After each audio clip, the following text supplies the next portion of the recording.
చూసి మేము వెళ్తే మా బట్టలు ఏం చేశారు బ్రో? బట్టలు కాదు బండ్లు.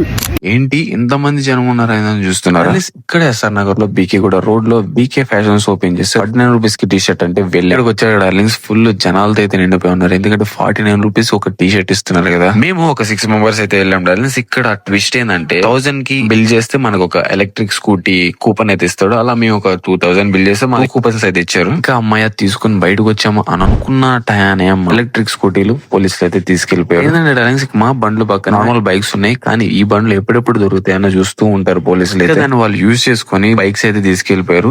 అక్కడికి మా వాళ్ళు వెళ్ళాక బైక్ కి 200 అయితే కట్టమన్నారు. వాళ్ళకి 1 రూపీ కూడా పే చేయడం ఇష్టం లేదు. డార్లింగ్స్ ప్రీవియస్ గా మనకు కూడా జరిగింది. వాళ్ళు దాని మీద యాక్షన్ తీసుకోరు, అది చాలా పెద్దది దీని మీద కన్నా. కానీ వీళ్ళు ఇట్లాంటి వాటి మీద మనీ ఎర్న్ చేసుకుంటారు. అన్ని సెకండరీ టాక్స్ డార్లింగ్స్, మాట్లాడుకోవడం కూడా వేస్ట్. ఇంకా నేను ఏం చేశానంటే డైరెక్ట్ గా యూలు సెంటర్ కి వెళ్ళిపోయి ఆ బండి బ్రేక్ డౌన్ అని చెప్పేసి ఇంకో బండి అయితే తెచ్చుకోవడానికి వెళ్ళాము. వెళ్ళే టైంలోనే వర్షం స్టార్ట్ అయింది. ఇంకా రిటర్న్ అయ్యి వచ్చేటప్పుడు ఏమైందంటే డార్లింగ్స్, క్లైమేట్ అంతా ఒక సైడ్ అంతా ఎండ్ ఉంది, అది దాటి ఇంకో సైడ్ కి రాగానే వర్షం చిన్న చిన్నగా స్టార్ట్. ఈ వర్షంలో డార్లింగ్స్ మనం ఎటు వెళ్ళినా ఏమి మాట్లాడినా తడిచిపోతాం. కాబట్టి అంటే ఏం లేదు, నెక్స్ట్ వీడియోలో కలుసుకుందాం. అండ్ ఇక్కడ క్వశ్చన్ మార్క్ ఏంటంటే, నేను బండి తెచ్చేసుకున్నా, మరి వాళ్ళు తెలియాలంటే కింద ఒక కామెంట్ చేసేయండి. అండ్ అంతే, మన పేజ్ ఒక ఫాలో అండ్ లైక్ కొట్టేసేయండి. Bye by.